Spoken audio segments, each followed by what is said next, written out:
আসসালামু আলাইকুম এভরিওয়ান, চলে আসলাম নতুন একটি ব্লগ নিয়ে।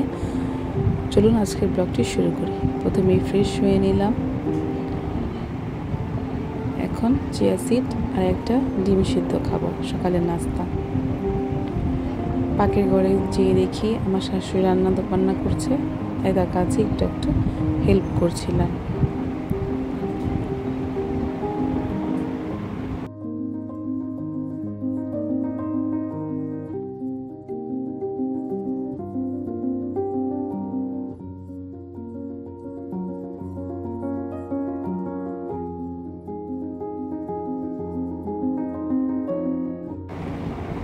এখানে আমার শাশুড়ি রান্না শেষ হয়ে গিয়েছে। এই ছিল আমাদের মেনু, মাছ আর মুরগির মাংস। দোকানের রেডি করলাম। এখন নখগুলো কেটে নেব। নখগুলো অনেক বড় হয়ে গিয়েছে, তাই ভাবলাম একটু কেটে নেওয়া যাক। তারপর একটু স্কিন কেয়ার করব। এই রোজ ওয়াটারটা দিয়ে আমি ফেস ক্লিনজিং করে নেব এই তুলার সাহায্যে, খুব ভালো কাজ করবে। তারপরে পাপায়া ফেস স্ক্রাবটা দিয়ে ফেসটাকে ভালো মতো স্ক্রাব করে নেব। এই স্ক্রাবারটা খুব ভালো।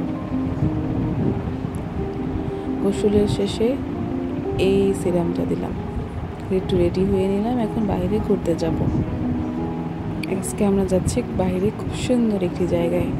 চলুন আপনাদের সাথে শেয়ার করব। নৌকায় উঠে আমরা চলে যাব এই সুন্দর পার্কটিতে। পার্কটা খুব সুন্দর ছিল, ঘুরতে খুব ভালো লাগলো। তারপর আমরা এখন চলে যাচ্ছি বাসায়। ঘোরা শেষ। যাওয়ার পথে আমরা একটু কাশফুল দেখতে পারলাম, একটু ক্লিপ নিয়ে নিয়েছিলাম। এমনকি নদীরও খুব সুন্দর একটি পরিবেশ ছিল, ক্লিপ নিয়ে নিয়েছিলাম শেয়ার করার জন্য। রাস্তায় আসার সময় দেখলাম এই আচারটা বেচতেছিল, তাই ভাবলাম এই আচারটা কিনে নিয়ে যাই। তারপর একটু পুডিং খেলাম। পুডিং খেতে খেতে মনে পড়লো একটু টিভি দেখা যাক, তাই পুডিংটা খেতে খেতে একটু টিভিটা চালু করলাম। টিভি চালু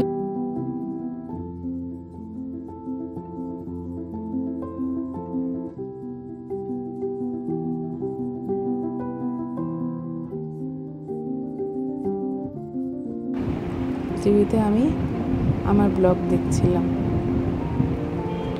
আর পুডিং খাচ্ছিলাম।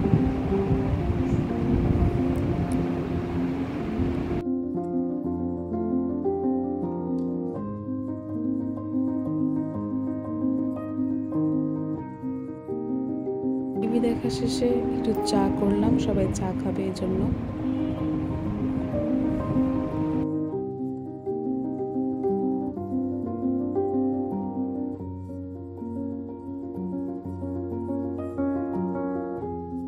চা রেডি।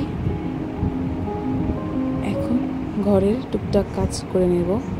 ঘরটা পরিষ্কার করে নিচ্ছি, যে নোংরা হয়েছিল।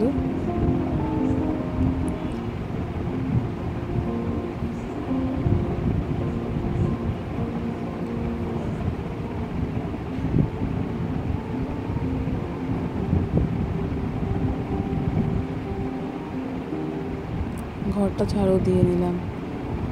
অনেক ময়লা ছিল ঘরের ভেতর। আশা করি আপনাদের কাছে আমার ভিডিওটি ভালো লেগেছে। যদি ভালো লেগে থাকে অবশ্যই লাইক করতে ভুলবেন না। কমেন্ট করে জানাবেন আপনাদের মন্তব্য। এবং এমনই নতুন নতুন ব্লগ পেতে অবশ্যই আমার চ্যানেলটি সাবস্ক্রাইব করবেন। ধন্যবাদ। আল্লাহ হাফেজ।